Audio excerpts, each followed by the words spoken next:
MAPI atau PT Mitra Adi Perkasa dengan merek dagang yang banyak sekali ya yang under PT ini. Ada Sogo, lalu ada Diadora, ada Puma, dan banyak lah. Nah, ini pendapatannya itu naik 30%, tetapi secara net profit ini malah turun 30%. Kok bisa ya? Nah, ini kalau sekilas ya bisa jadi karena adanya beban-beban atau mungkin adanya selisih kurs atau yang lainnya. Nah, ini ya akan kita simak di analisa fundamental kali ini tentang analisa fundamental dari Mitra Adi Perkasa di kuartal 1 2023. Check this out. Nah, ini tampilan websitenya ya, map.co.id. Ini bisa teman-teman klik aja. Ini ada dua ya, grupnya tuh MAPA, ada MAPI dan MAPB kalau nggak salah. Yang satunya sektornya itu Fast and Beverage atau F&B, satunya lagi lebih ke produk fashion atau ya fashion lah ya, bisa dikatakan lifestyle lah ya. Oke, nah ini yang MAPI ini lah yang lifestyle, mereknya banyak banget. Dibedakan menjadi department store, aktif, lalu aktif sport, terus ada kit, fashion, digital, F&B. Nah, ini MAPB, sorry. Banyak ya.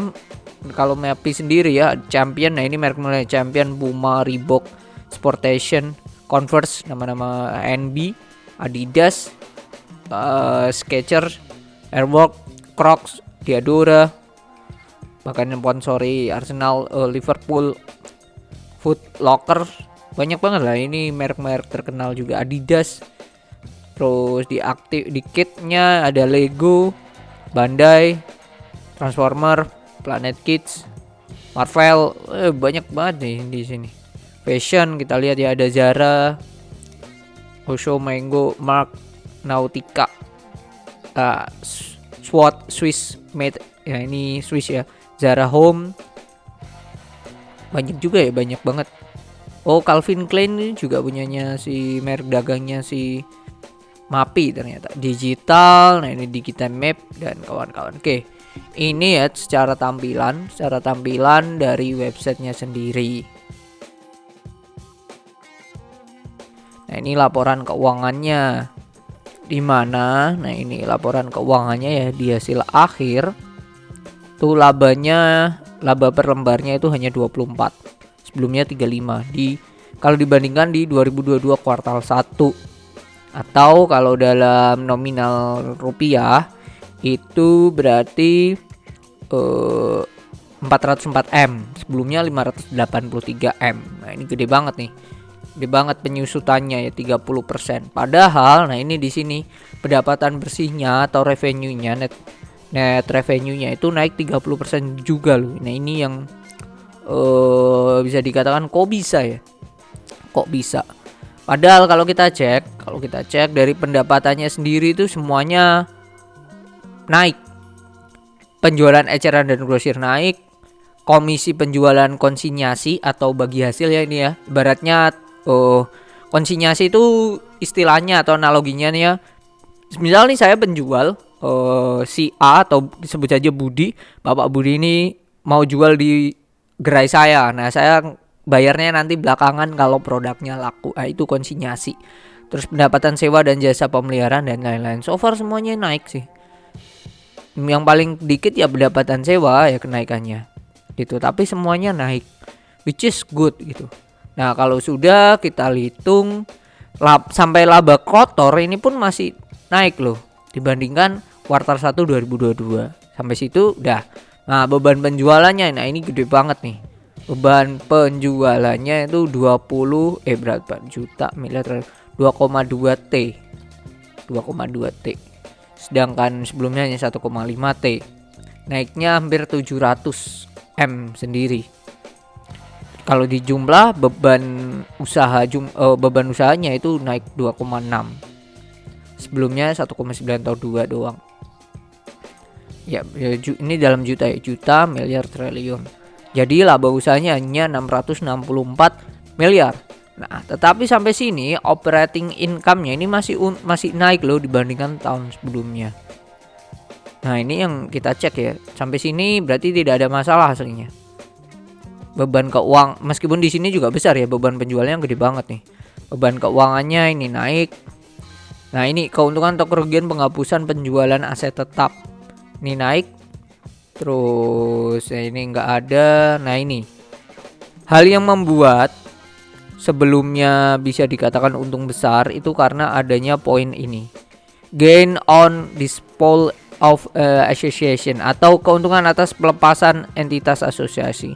Berarti sebelumnya di tahun lalu ini menjual entitas asosiasi yang dapat duit sebesar 381 M.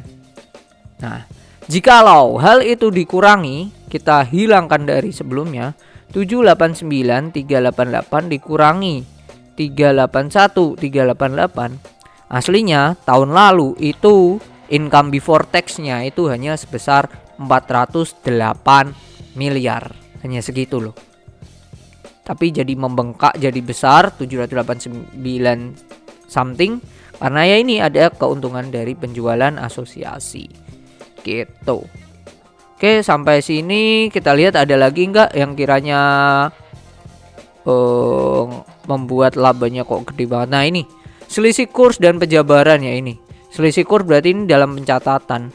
Nah, ini tercatatnya ini minus.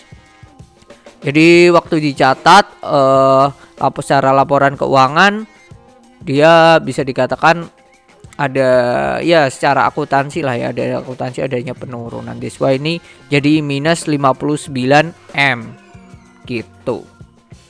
Nah, kalau saya mengambil kesimpulan di sini sampai sini, aslinya dengan keuntungan yang naik 30% tapi net profitnya turun 30% itu hanya sebatas bisa dikatakan bukan income yang sebenarnya, karena income yang sebenarnya di tahun lalu itu dapat dorongan dari penjualan entitas asosiasi gitu. Itu poin yang pertama. Nah, kita lihat ya poin yang lainnya, real asset dan kawan-kawan. Kasnya turun, kita nggak usah ya, teman-teman bisa cek lebih dulu ya, lebih dalam ya dari kasnya seperti apa. Persediaan dia naik ya 6T. Ya 6T nominalnya sebenarnya sebelumnya ada hanya 4,6. Lalu ini tidak ada ya, itu kasnya turun ya, kasnya turun, persediaannya naik. Meskipun secara overall, secara keseluruhan dia naik asetnya, jumlah asetnya. Cuman ya dipengaruhi oleh persediaan yang naik. Persediaan naik itu hal yang positif dan negatif, jadi buah si malakama gitu. Jadi cuman ini kondisinya kan mereka tidak ada hubungannya dengan harga komoditas dan kawan-kawan karena ini perusahaan retail. Jadi harusnya kalau dengan persediaan yang banyak, nah ini harusnya marketingnya makin gencar sih. Kalau marketingnya nggak gencar, salesnya nggak oke, nah ini ya bisa jadi dead stock lah ya, atau persediaan yang macet bahkan mati di gudang doang. Nah itu efeknya ke inventorinya yang jelek nantinya. Supply chainnya berarti nggak jalan gitu. Nah ini dari hutangnya ya. Utangnya, liabilitas jangka pendeknya naik banget. Kenaikan ini dari ini utang bank. Utang banknya jadi 1T. Juta miliar triliun 1T. Sebelumnya hanya 600 M. Lalu utang obligasi tetap ada, tapi ini udah jadi jatuh tempo dalam 1 tahun, kurang dari 1 tahun. Liabilitas jangka panjang ya. Sama. Jadi itu. Kalau dari kas, kasnya turun, liabilitasnya naik. Jadi secara short term ya, perusahaan ini agak waspada karena ada utang bank yang tiba-tiba naik 1T. Kalau di total utangnya ini kan obligasi utang yang berbunga ya, dimana utang bank 1T ditambah utang obligasi 400. Jadi let's say 1,5T lah utang jangka pendek yang berbunga. Aslinya udah bisa ketutup banget dari kas. Jadi secara keuangan perusahaan ini aslinya sehat-sehat aja sih. Sehat-sehat aja. Ya utang yang berbunga lagi nggak ada sih. Ya hanya itu doang. Oke. Mungkin itu. Nah ini. sekarang case statistik dari MAPI sendiri ya, itu PI-nya itu berada di angka berapa nih? 11,36 PBV 2,7. Hasilnya ini tidak mahal dan tidak murah sih, so-so aja sih perusahaan ini MAPI. MAPI ini biasa aja. Oke, kita cek lagi ada corporate action enggak? Dia dividen terakhir 2019, berarti berdasarkan laba 2018. Kalau lihat laba 2022, wow, laba 2022 itu sebesar 2T ya. Ya, 2,1T. Harusnya ini perusahaan bagi dividen sih.